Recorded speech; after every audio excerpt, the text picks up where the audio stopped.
Bapak, Ibu, Saudara yang dikasihi Tuhan Yesus Kristus, jumpa kembali dengan saya Esther Solihin dalam Renungan Harian hari ini. Saya memberi judul Renungan Harian hari ini adalah Salib Kristus, Kebodohan atau Kebanggaan. Renungan yang diinspirasikan dari buku Jika Jiwaku Berdoa, Jilid 2, ditulis sebagai sebuah tulisan doa oleh almarhum Pendeta Emeritus Daud Adi Prasetya. Sebelumnya saya mau bercerita demikian. Suatu ketika di negeri Katak ada sayembara panjat menara yang tinggi dengan hadiah yang sangat menyenangkan versi Katak. Salah satu peserta adalah Katak pinggiran yang saat datang ke perlombaan dia mengalami cibiran dari katak-katak yang lain yang merasa diri hebat.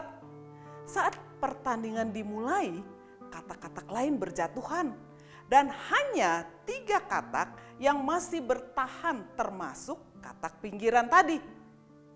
Saat komentar penonton negatif, maka 2 katak yang lain jatuh. Sehingga hanya katak pinggiran yang bertahan. Meskipun suara negatif terus diteriakan penonton, katak pinggiran ini tetap teguh sampai di puncak dan menang. Saat diwawancara, dia minta didampingi oleh ibunya, sebab ternyata dia adalah katak yang bisu dan tuli. Sehingga komentar negatif tidak terdengar dan memecah konsentrasi. Ibunya bersaksi bahwa anaknya bisa menjadi juara karena hanya mendengar suara hati dan berpegang teguh pada komitmennya.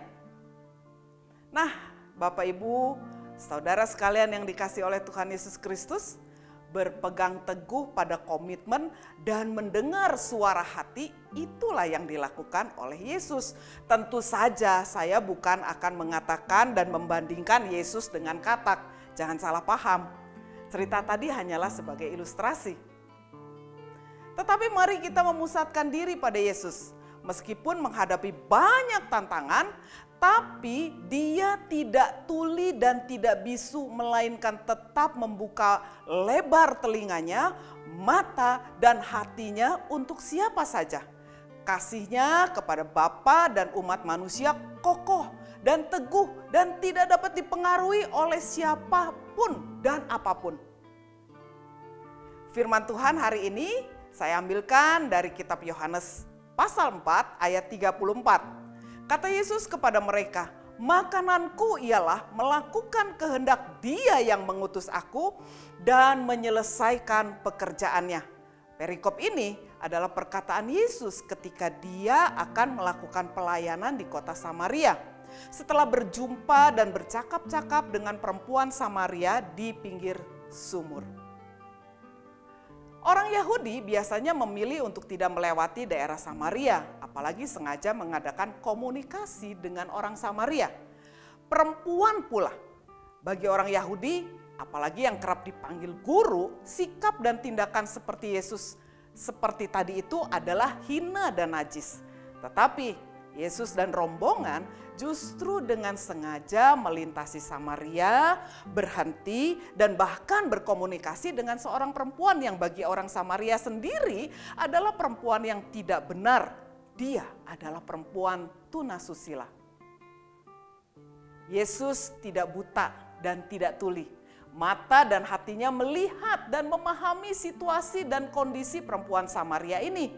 Tetapi Yesus meruntuhkan tembok kekudusan dan kesucian yang dibangun oleh orang Yahudi menurut ukuran Yahudi, atau lebih tepatnya menurut ukuran para Farisi.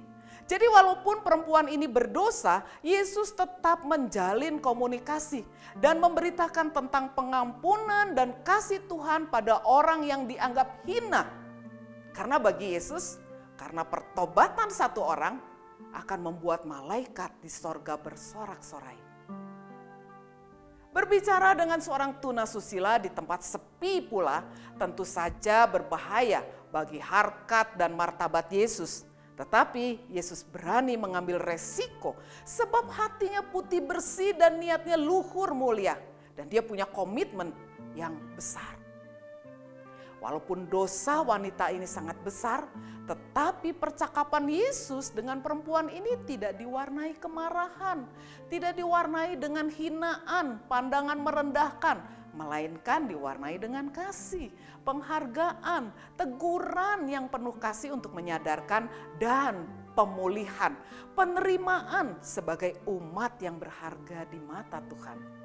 Dan demi keselamatan umat berdosa, Yesus bersedia tinggal 2 hari lagi di Samaria. Bapak, Ibu, dan saudara sekalian yang dikasihi oleh Tuhan Yesus Kristus, apa yang dapat kita pahami dari renungan harian hari ini? Demi menyelamatkan kita semua, Yesus bersedia menentang arus. Yesus tidak buta dan tidak tuli, tetapi terhadap hal yang tidak berkenan di hadapan Bapanya saat itu, Yesus tidak mau tunduk sekalipun resiko besar menghadangnya. Kasih Tuhan melampaui akal manusia. Salib Kristus adalah kebodohan bagi dunia. Nah, Bapak, Ibu, dan saudara-saudara sekalian yang dikasihi oleh Tuhan Yesus Kristus, berziarah iman pada hari ini. Mari kita berjalan dalam iman bahwa kita tidak berjalan sendiri. Yesus berjalan bersama kita, bahkan sekalipun kita harus berjalan menentang arus dan bahaya karena kebenaran. Itulah salib. Bagi dunia sepertinya kebodohan, tapi salib Kristus adalah kebanggaan. Yesus sudah membuktikan bahwa tetap taat dan setia adalah mungkin saat mata dan hati tertuju hanya pada kehendak Bapa. Saat kasih yang besar kepada Yesus melingkupi hidup kita, maka keberanian kita untuk melakukan kebenaran adalah hal yang sangat mungkin. Dan kita pasti mampu melakukannya dengan bangga. Tuhan memberkati. Amin.